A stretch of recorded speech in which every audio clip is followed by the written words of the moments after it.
Good morning. I feel like, welcome to Coffee and Connect. I feel like the world is like so quiet today. So, the baby cat's back here. Oh my gosh, look at how cute this is. I guess I'm like one of those obnoxious people that love cute things. Anyway, thank you for joining me. Happy Super Bowl Sunday, if you're into that. Oh, good morning. Hello, buddy. You want to sit with me? Do you need a lap? Come on, bud. Can you jump over? Oh, yeah. So last week I kind of talked about how like there's this huge expectation that that 2020 was just going to be amazing, that January 1st was going to come and it was going to be amazing. And then we got here and it was like disappointment city. People were expecting that, you know, the calendar was going to change and everything was going to be amazing. And it has not been yet. And I'm telling you, it's going to get better. And I know I keep telling you guys that and you're probably like, screw off, lady. You okay, buddy? You okay? Yeah. He's trying to vicariously give you guys loves if you're having a hard time. The things that a lot of you are going through right now in January is stuff that like I went through in October, like the end of October, November. Like I was so resistant to this unexpected change of having to move to a different state, you know, of leaving behind a support system. And I was so resistant to the fact that this was happening, you know, and it just got more and more painful the closer it came to the date of me moving, because I was resisting reality and reality was continuing to move toward me, you know, and I was like, no, I don't want to do this. It's not going to happen. Why is this happening to me? What's going on? I don't like this. This is terrible. Oh, I like ended up in a pretty deep depression. And it was essentially like I fell into the bottom of a very deep hole. And the only one down there with me was my resistance. And the resistance being like, all right, we got us here. At that point, you know, blaming the resistance is pointless because I'm in the bottom of the pit. And so essentially what happened was I reached out for a lot of support and I kind of decided, we've had a good run, resistance, but I'm just gonna leave you here. I'm gonna climb out, and I think this is probably the best place for you. Oh, hugs. Ben likes hugs. Oh yeah, Ben likes a good hug. Who doesn't like a good hug? So what I wanted to offer you this Sunday is, if you're struggling with resisting what is, resisting the reality of your situation, if you feel like you're really struggling and fighting against things, like, I just want to offer this reading to you. So I'm going to pull cards from the Power of Surrender deck. I'm not a natural surrenderer, so surrender is not something that comes easily for me or something that I enjoy. I bought these cards and I pull one every day to give me something to focus on. So I wanted to pull 3 cards for you guys. All right. Let me have some llama.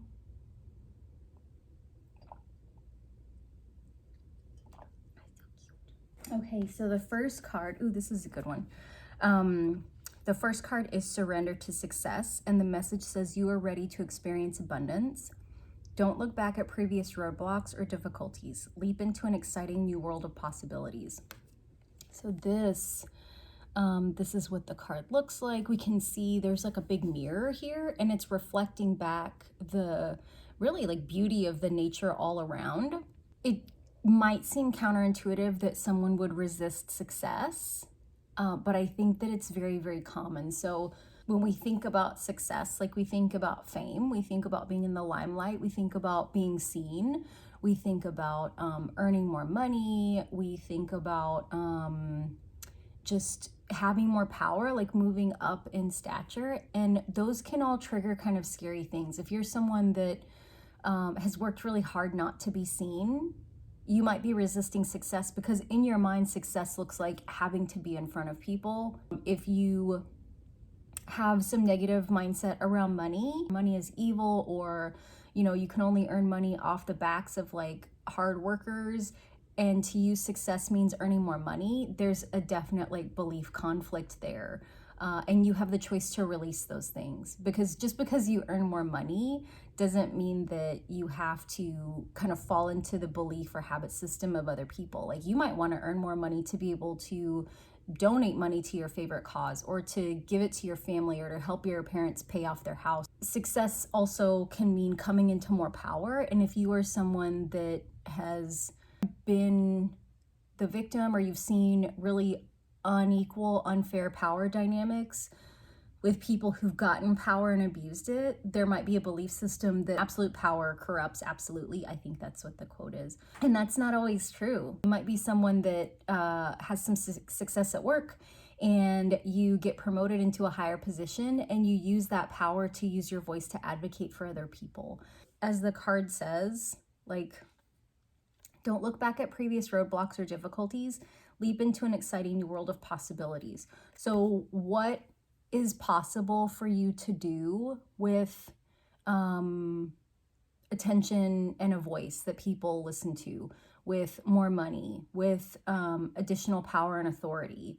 So if you're feeling resistance to any of those things being seen, being changed by earning more money, or being corrupted by power, then I really encourage you to, you know, look at your beliefs around those things, around success, and then allow yourself to surrender to the possibility that what you were taught that success was, what you were programmed that success was, is not really what success is.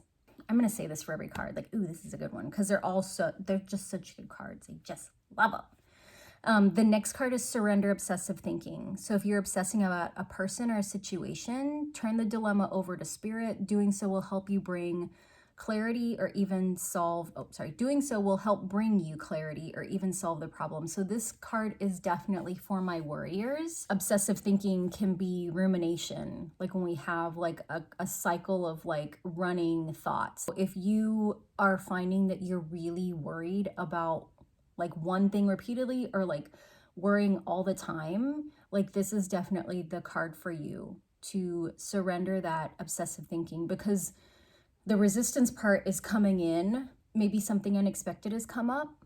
Maybe you're feeling like your life is out of control right now, or that you're out of control. And so to regain that control, we try to predict, and we predict what could happen by allowing our minds to worry. Maybe you feel like your financial situation is out of control because you had 3 or 4 bills come up that you weren't expecting. But is that feeling of being out of control factual, you know, and really looking at that in a logical way, even though I understand it's totally an emotional situation. It's very, very hard.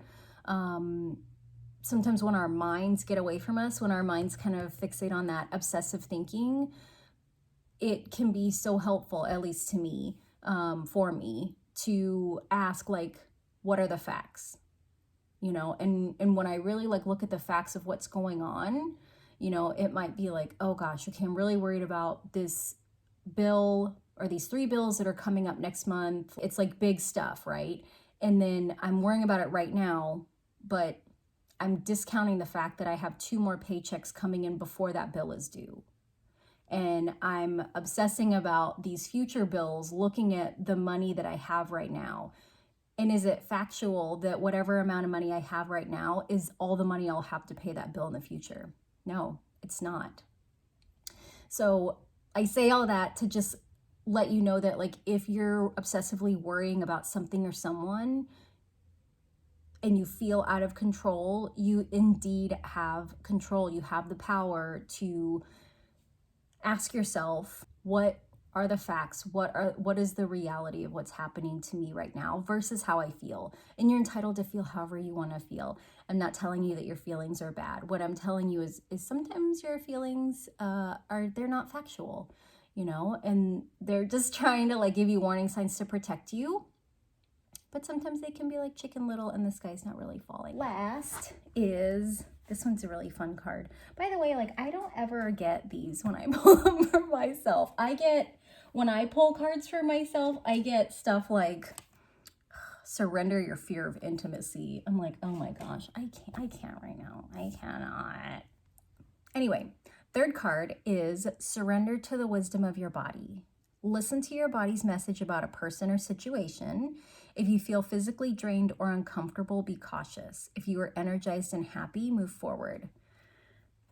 Just like all the other cards, I love this card because we all are intuitive. I think a common misconception is that only some people are intuitive, because I think sometimes people assume intuition is like a gift, like being psychic or a medium or a clairvoyant or whatever. Like we all have intuition. It's like a little bit of an internal warning system that's like, oh gosh, like an internal check engine light.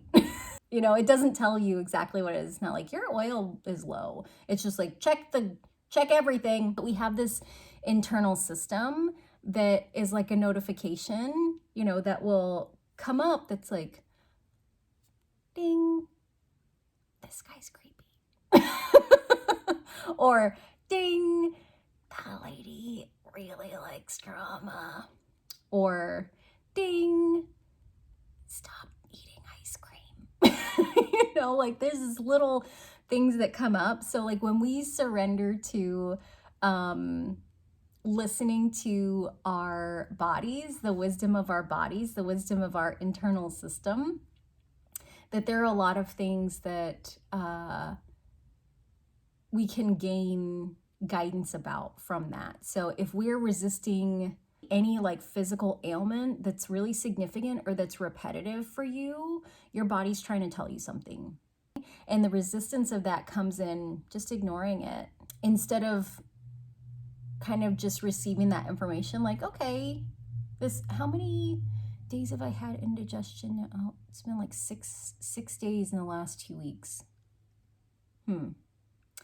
That's interesting. Okay, what's going on? I need to pay attention to that. So if you are physically not feeling your best and you're resisting paying attention to your body around those things, if you're trying to use your mind to figure out like, okay, why am I so tired? I just need to take some vitamins. I need to do this. I need to do that. Like if your response to your body operating differently or your body not feeling well is to use this to fix things, you're not listening to the wisdom of your body. Instead of trying to fix what's going on, maybe just listen. Like, okay, and how do we listen to our bodies, right? When we feel something, the question is, at least for me, when like I feel something out of the ordinary, I'll ask myself, okay, what do I need? And being open to whatever comes up. As we come into February, we're moving into some really positive astrology, and I hope that that gives you some peace of mind, that gives you some comfort. The 5th of February, we have a Leo full moon. If you're familiar with the astrology of Leo, they are the party people. At least I think of Leos as like, they're the fun people, which I mean, Gemini is too. But yeah, Leo's definitely like, they know how to throw a party. So if that gives you an inclination or a hint to what is coming, like there's lightness that's coming in. There's a lot of housekeeping energetically, astrologically that we needed to do in January. And I think that's not really how a lot of us wanted to start the year.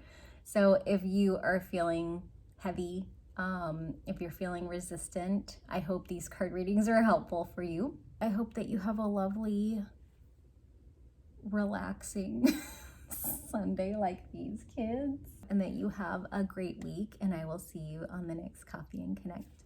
Bye.